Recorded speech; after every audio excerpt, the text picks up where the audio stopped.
Ауыл шетіндегі шағын үйде Нұржан ес білгелі бері бақытты ғұмыр кешіп келе жатқандай сезінетін. Жақып аға мен Күләш апаның мейірімі оның бүкіл балалық шағын жылы шуаққа бөлеп тұрғандай еді. Күн сайын таңертең Күләш апа оның бетінен сүйіп оятады. «Тұр ботам, бүгінде жарқын күн» деп жылы жымиып қарсы алатын. Жақып аға жұмыстан шаршап келсе де, әрдайым Нұржанмен бір сәт болса да ойнауға уақыт табатын. Олар екеулеп ауладағы тауықтарға жем шашатын, бақшадан картоп теретін. Сол сәттер Нұржан үшін ең бақытты мезеттер еді. Ауыл балалары мектептен кейін футбол ойнап жүргенде, Нұржан да олардың арасында көңілді жүретін. Әсіресе Бауыржан ағасы мен Айнұр әпкесі де кейде бірге ойнаса, ерекше қуанып қалатын. Бірақ уақыт өте келе олардың көзқарасы өзгеріп келе жатқанын бала жүрегі сезетін. Кейде Бауыржан оның бір жетістігіне қызғанышпен қарап, әзілдің арғы жағында салқын ызғар сезілетін сөздер айтатын. «Сен бәрібір бізге ұқсамайсың» деп қалатын ол кей кездері. «Неге?» деп сұрайтын Нұржан аң-таң болып. «Жай, ештеңе» деп жылы жымиятындай болғанымен, көзіндегі бір түрлі бөтендік сезіле беретін. Алайда Күләш апаның мейірімді дауысы бәрін жуып шайып кететін. «Бауыржан, сен Нұржаннан үлкенсің, әрдайым қамқор бол, ол сенің бауырың». Бұл сөздер Нұржанның бала жүрегіне қуат беретін. Мен де олардың туған бауырымын деген сенім оны жылытып тұратын. Жылдар осылай өте берді. Нұржан мектепте жақсы оқыды, сабақты үздік аяқтады, қалаға оқуға түсті. Жақып аға мен Күлпәш апа оның оқуы үшін барын салды. Оқуда жүргенде де олар әр демалыста сағынғанын айтып хат жазатын. Кейде Нұржан ішінен, басқа ата-аналар сияқты мені еркелетпейді, бірақ мен олардың жүзінде шынайы махаббатты сеземін деп ойлайтын. Ол кезде ол өзінің ең үлкен сынағын әлі күтпеген еді. Университеттегі алғашқы жылы Нұржан үшін жаңа өмірдің есігін ашқандай болды. Қала, жаңа достар, жаңа білім, бәрі ерекше әсер қалдыратын.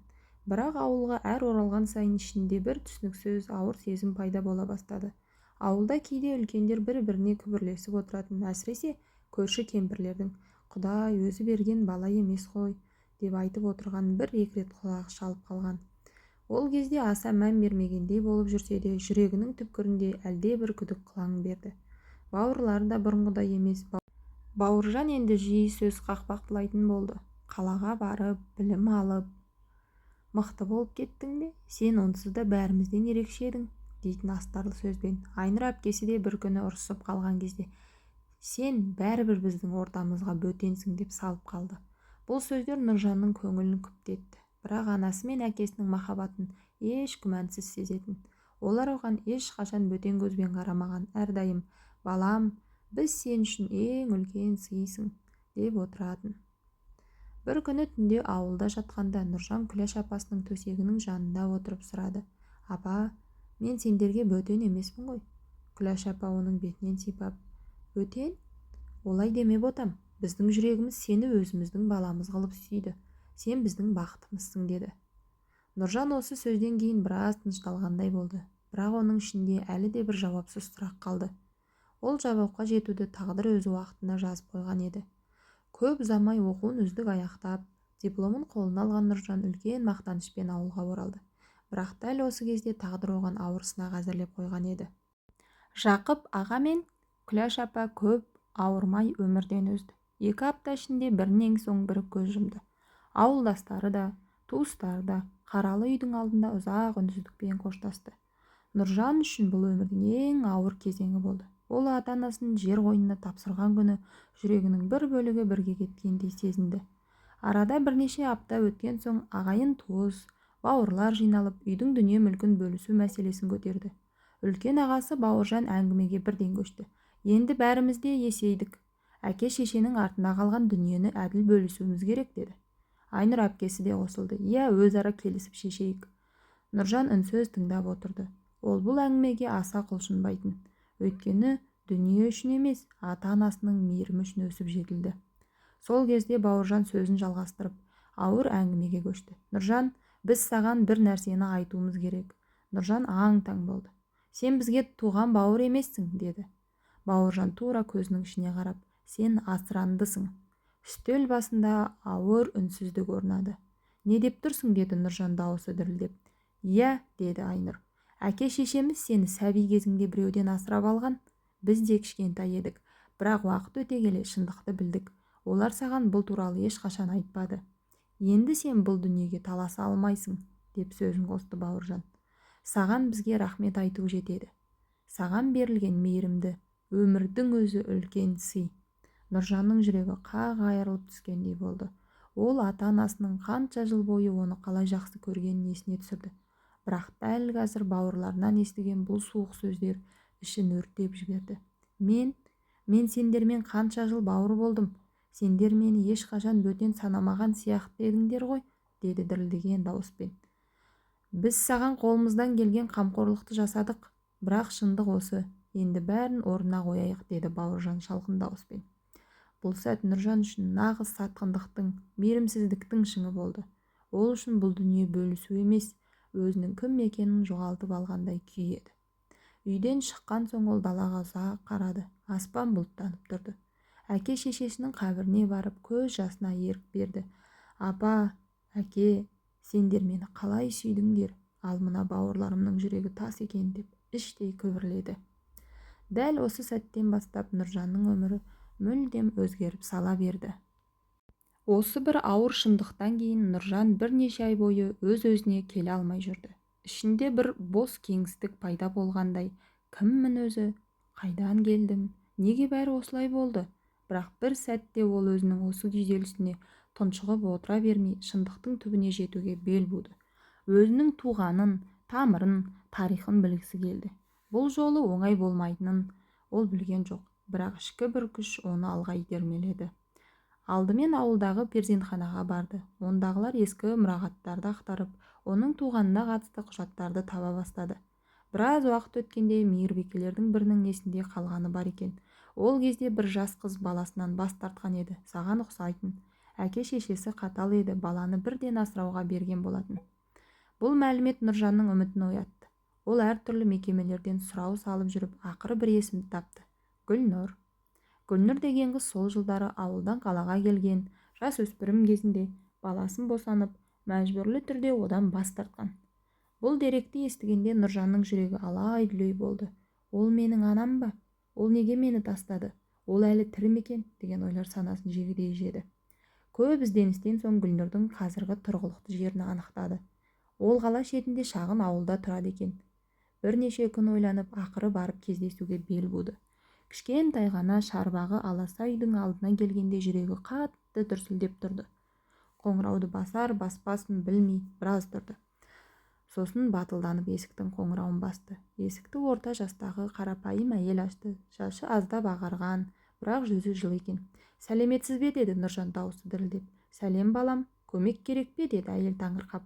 Нұржан бір сәт үнсіз қалды. Мен сіздің балаңызбын».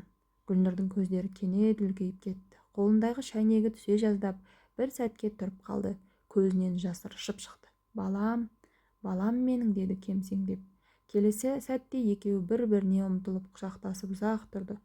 Гүлнұр еңіреп тұрып: «Мен сені іздей алмадым балам, іздеуге қорықтым. Мені ата-анам баладан бас тартқызды. Бірақ сені ұмыта алмадым», деді көз жасын сүртіп. «Мен сізге ренжімеймін анашым. Бәрі артта қалды. Тек сізді көргім келді». Олар ұзақ отырып сөйлесті. Гүлнұр өзінің балалық қателігін, ата-анасының қаталдығын, амалсыздықтан бас тартқандығын баяндап берді. Нұржан оның әрбір сөзін тыңдап отырып, жүрегінде бұрынғы суық бос кеңістіктің біртіндеп жылынып келе жатқанын сезді. «Менің туған анам осы кісі. Ол мені жақсы көрген. Тек өмір оған әділетсіз сынақ берген». Осылай Нұржан өмірінің ең үлкен сұрағын тапты. Сол күннен бастап Нұржан мен Гүлнұр жиі кездесе бастады. Ана мен бала арасындағы жылдар бойы үзілген жіп қайта жалғанғандай. Олар өткенді көп айтты, болашақты көп армандады. «Балам, сен аман ескен өскеніңе шүкір. Саған сол отбасы жақсы қарапты», деп қайта-қайта айтатын Гүлнұр. «Я анашым, олар маған көп жақсылық жасады. Бірақ соңында бәрі өзгеше болып кетті», деп күрсінетін Нұржан. Гүлнұр да бірақ уақыт үнсіз отырып, өмір кейде әділетсіз сынақтарды береді. «Мен сенен бас тартқанда өмірімнің бір бөлігі шөл далада қалғандай болды. Бірақ сен тірі, аман көргенім мен үшін үлкен бақыт, деді көзінің жасын сүртіп. Нұржан бұрынғы бауырларының сатқындығын еске алған сайын көңілі күйзелетін, бірақ анасының мейірімі жүрегіндегі жарасын біртіндеп емдей бастағандай еді. Сол күні ол анасымен ұзақ әңгімелесіп отырып, анашым, мен өзім сияқты тағдыр тауқыметін көрген балаларға көмектескім келеді. Әлі де мен секілді көп балалар бар шығар, деді. Гүлнұр ұлының ниетіне риза болып, балам, бұл сенің тағдырыңнан туған үлкен ізгілік. Егер осындай оймен жүрсең, өмірің шын мәнін табасың, деді. Сол күннен бастап Нұржан жаңа өмірлік мақсат қойды. Қалаға оралып, қайырымдылық қорын құруға кірісті. Ол жетім балаларға арналған орталық ашты. Бұл орталықта балалар тек баспана емес, мейірім, қолдау, жылы сөз табатын еді. Уақыт өте келе оның орталығы үлкейіп, көптеген жетімдерге үміт пен жарық сыйлады. Бір күні бақ өкілдері одан сұхбат алып жатып, сіздің бұл орталықты ашуыңызға не түрткі болды, деп сұрады. Нұржан ойланып отырып жауап берді. Өмір маған екі түрлі отбасы сыйлады. Бірі мені асырап өсірді, бірі мені өмірге әкелді. Екеуінде де махаббат бар еді. Бірақ кей адамдардың сатқындығы мені өзім сияқты балаларға мейіріммен қарауға үйретті. Ең үлкен байлық жүректе. Залдағы адамдар ұзақ қол соқты. Нұржан үшін өмірдің шынайы жеңісі осы еді. Уақыт өте берді. Нұржанның қайырымдылық қоры кеңейіп, абыройы өсе түсті. Теледидардан, газет-журналдардан оның жетім балаларға жасаған жақсылығы жайлы мақтау сөздер жиі айтылып жүрді. Бір күні күтпеген қоңырау келді. Телефонның арғы жағында Бауыржан тұр екен. Нұржан, қалайсың? Деді ол бір түрлі жылмыңдаған дауыспен. Жақсы, не боп қалды? Деді Нұржан салқын үнмен. Әйтеуір амансың ғой, біз сен үшін қуаныштымыз, біздің бауырымыз үлкен адам болыпсың, деп сөзін жалғады Бауыржан. Бір жағдай болып тұр, айта бер. Жағдай қиындап кетті, қарызға баттық, үйге кредит алғанбыз, банк үйді тартып алмақ. Аздап көмек бере аласың ба? Нұржан үнсіз қалды. Өткен күндер көз алдына келді. Сол үйдің ішінде өзін қалай бөтен санағандарды, қалай мұрадан айырғандары. Бауыржан, мен сендерге қанша жыл бауыр болдым, сол кезде мені сендер бауыр көрмедіңдер. Қазір мен неге бауырым деп отырсың, деді сабырлы, бірақ ауыр үнмен. Енді бәрі өтті ғой, Нұржан, біз бәріміз қателестік, өткенді қазбалама, деді Бауыржан. Сол өткен үшін менің жүрегім қанша жыл бойы жылап келеді. Бірақ сендер оны ойладыңдар ма? Сенде қазір ақша бар, көмектесе аласың ғой, деді тағы да жаланғандай болып. Ақша жүрекпен адамдықты алмастырмайды, Бауыржан. Сендер мені адам ретінде жоғалтып алдыңдар. Қазір де сендерге менен емес, менің ақшам керек, деді Нұржан. Ұзақ үнсіздік орнады. Жарайды, деді ақыры Бауыржан, сен бізді түсінбедің. Нұржан тұтқаны қойды. Ол өзі жүрегінде реніш емес, тек өкініш қалдырды. Бірақ ішкі тыныштығы да бар еді. Ол өз тағдырын өз қолымен жеңіп шыққан. Кешке анасы Гүлнұрға болған оқиғаны айтып берді. Гүлнұр баласының басын сипап, балам, сен ең дұрыс шешімді қабылдадың. Мейірім жүректе болсын, кейбір адамдарға кешіруге болады. Бірақ қайта жақындатудың қажеті жоқ, деді. Сол күні Нұржан алғаш рет өзін толық азат сезінді. Мен кім екенімді білдім, өмірдің шынайы мағынасында түсіндім. Енді мен өткеннің тұтқыны емеспін. Арада біраз уақыт өтті. Нұржан өз жұмысымен айналысып жүрді. Қайырымдылық қоры жаңа жобаларды жүзеге асырып, қаншама балаға үміт сыйлап жатты. Өмір қайтадан тыныш арнаға түскендей болды. Бірақ жүрегінің бір түпкірінде әлі де болса іште қалған бір түйін бар еді. Бір күні ол анасымен бірге отырғанда, анашым, мен оларды кешірдім бе? Кешірмедім бе, өзім де білмеймін, деді. Гүлнұр оған мейіріммен қарап, балам, кешірім деген олардың істегенін ақтау емес. Бұл өз жүрегіңе тыныштық беру. Сен олардың кінәсін көтеріп жүруге міндетті емессің. Кешірсең де, олармен бұрынғыдай жақын болу міндетті емес. Тек жүрегіңде ауыр жүк қалмасын. Нұржан ойланып қалды. Бірнеше күн өткен соң ол шешім қабылдады. Ауылға барып, бұрынғы бауырлармен кездесуге бел буды. Үйге кіргенде Бауыржан мен Айнұр аң-таң болды. Үстелде тағы басқа туыстар да отыр екен. Сәлеметсіңдер ме? Деді Нұржан жай ғана. Сәлем, Нұржан, деді Бауыржан абыржып. Біз сенен мұндай қадам күтпеп едік. Мен бүгін сендерге ренішпен келгем жоқ, деді Нұржан. Сендер маған қандай ауыр сөз айтсаңдар да, мен ол күндерді ұмыта алмаймын. Бірақ енді ол менің тағдырымның бөлігі ғана. Мен сендерді кешірдім. Себебі жүрегімде жүк ұстап өмір сүргім келмейді. Айнұрдың көзінен жас шығып кетті. Біз де қателестік, Нұржан. Бала кезден ақ сені кейде бөтен сезінгеніміз рас. Бірақ сен бізге адам екенсің, деді ол өксіп. Бауыржан да басын изеді. Рахмет саған, бауырым. Біз де жүрегімізде сенен кешірім сұраймыз. Нұржан үнсіз тұрды да, енді бәрі артта қалдырайық. Өмір қысқа. Ең бастысы адамдық. Сендерге бақ береке тілеймін, деді де ол орнынан тұрды. Осы кездесу бәрінің жүрегіне бір тыныштық алып келді. Өкініш пен өкпе емес, түсіністік пен сабыр қалды. Кетерінде Нұржан сыртқа шығып, аспанға ұзақ қарады. Көкте күн жарқырап, болашаққа жаңа үміт сыйлап тұрғандай. Мен жеңдім. Өмірдің ең үлкен сабағы мейірім, кешірім және өз жолыңды табу екен, деді ол.